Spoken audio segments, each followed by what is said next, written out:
તો તમે કાલના વિડીયો જોયું છે કે અમે સ્તંભેશ્વર મહાદેવ આવી ગયા અને અહીંયા મેરડીમાના મંદિરે પણ આવી ગયા હતા. પછી અમારો પ્લેન પણ આવી ગયો હતો એટલે અમે પ્લેનમાં બેસીને નીકળી ગયા હતા. તો આગળ જોયું તો આ નદી દેખાઈ હતી. આ નદી કઈ છે તમને ખબર નથી, પણ અહીંયા 3 નદી મળે છે એટલી ખબર છે મને. તો તમને ખબર હોય જરૂર કોમેન્ટમાં જણાવજો. હવે ટાઈમ થઈ ગયો હતો પ્લેનને એનર્જી ડ્રિંક આપવાનો, એટલે આવી ગયા હતા એનર્જી ડ્રિંક પુરાવા માટે. તો આપી દીધું એનર્જી ડ્રિંક ને અમારું પ્લેન પાછું ઉડવા માંડ્યું હતું હાઈવે ઉપર. તો આવી ગયો તો ટોલ નાકું. તો હવે ટોલ નાકા નીચેથી અમારું પ્લેન કાઢવું પડશે.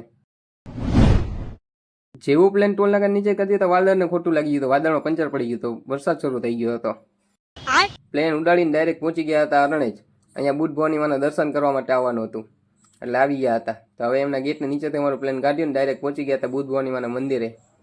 તો ચાલો હવે તમને પણ દર્શન કરાવો અને કેવું મંદિર છે એ પણ બતાવું. તો ફરતી બાજુ તો આવી રીતે આ હસ્તકલા કરેલી છે અને મંદિરનો ગેટ તો બંધ હતો કારણ કે 2 વાગે ખુલવાનો હતો ને અમે 1:30 વાગે પહોંચ્યા હતા.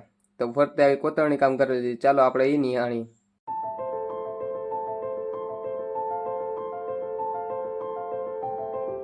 અહીંયા મંદિરની બહારની સાઈડ જોઉં તો આવી રીતે કામ શરૂ હતું અને સાઈડનો વ્યૂ બતાવું તો આવી રીતે વિશાળકાય વિસ્તારમાં છે અને અહીંયા તમને જમવાની તથા નાવા ધોવાની સુવિધા પણ અવેલેબલ છે. તો અહીંયા આવીને હું તો નાહી ધોઈને પહેલાં ફ્રેશ થઈ ગયો હતો. ત્યાં વરસાદ પણ શરૂ થઈ ગયો હતો. તો ચાલો હવે આપણે દર્શન કરવાનો ટાઈમ થઈ ગયો એટલે હું તો સેલ્ફી સ્ટિક લઈને નીકળી ગયો હતો. તો ચાલો હવે તમને પણ દર્શન કરાવો. અહીંયા તો મંદિર ખુલી ગયું એટલે આટલું પબ્લિક જોવા મળ્યું હતું. બધા ભક્તો આવી ગયા હતા. તો ચાલો હવે આપણે પણ અંદર જઈએ. તો અંદર તો ફોટાને પાડવાની મનાઈ હતી તો પણ હું વિડીયો શૂટ કરતો હતો. પણ એક ફોટો પાડ્યો હતો, તમને પણ દર્શન કરાવી દઉં. આ છે બુદ્ધ ભવાનીમાં. તો ચાલો હવે દર્શન તો કરી લીધા. હવે પાછું પ્લેનમાં બેસીને નીકળી જવાનું હતું. તો હવે અમારું પ્લેન ઉડવા માટે રેડી હતું એટલે ઉડાડ્યું અમારું પ્લેન. આવી ગયો તો ડાયરેક્ટ રોડ ઉપર અમારું પ્લેન. જોઈ લો હજી આપણી સિક્યુરિટી આપણી સાથે જ છે. રસ્તામાં પાછું વાદળમાં પંચર પડી ગયું એટલે પાછો વરસાદ શરૂ થઈ ગયો હતો. આગળ જઈને જોઈએ તો કાંઈ વરસાદ નહોતો, ખાલી થોડા વિસ્તારમાં જ હતો. આ બધું નિહાળતા પહોંચી ગયા હતા ભોળાત, કારણ કે હવે સુરાપુરા દાદાના દર્શન કરવાના હતા. તો અહીંયાથી પ્લેનમાંથી ઉતર્યો તો મારા વાળની સ્થિતિ કંઈક આવી હતી ને અહીંયા જોઈએ તો આટલું બધું પબ્લિક હતું. તો ચાલો હવે આપણે અંદર દર્શન કરવા જઈએ. તો અંદર તો આવી ગયા હતા. અહીંયા બાજુમાં જોયું તો આ રેલિંગ તો મેં પહેલી વાર જોઈ, કારણ કે આની પહેલા તારે તો આવું હતું નહીં કાંઈ.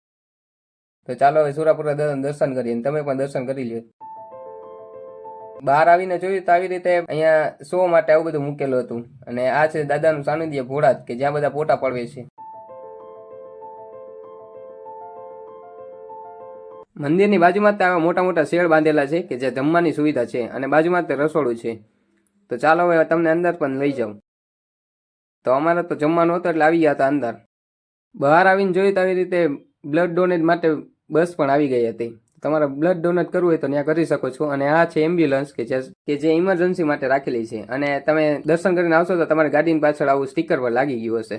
તો ચાલો હવે જવાનો ટાઈમ થઈ ગયો તો ઘર તરફ એટલે નીકળી ગયા હતા. પાછું પ્લેન ઉડાડ્યું અમારું તો અને દેખાઈ ગયું હતું ભાવનગરનું બોર્ડ રસ્તામાં જ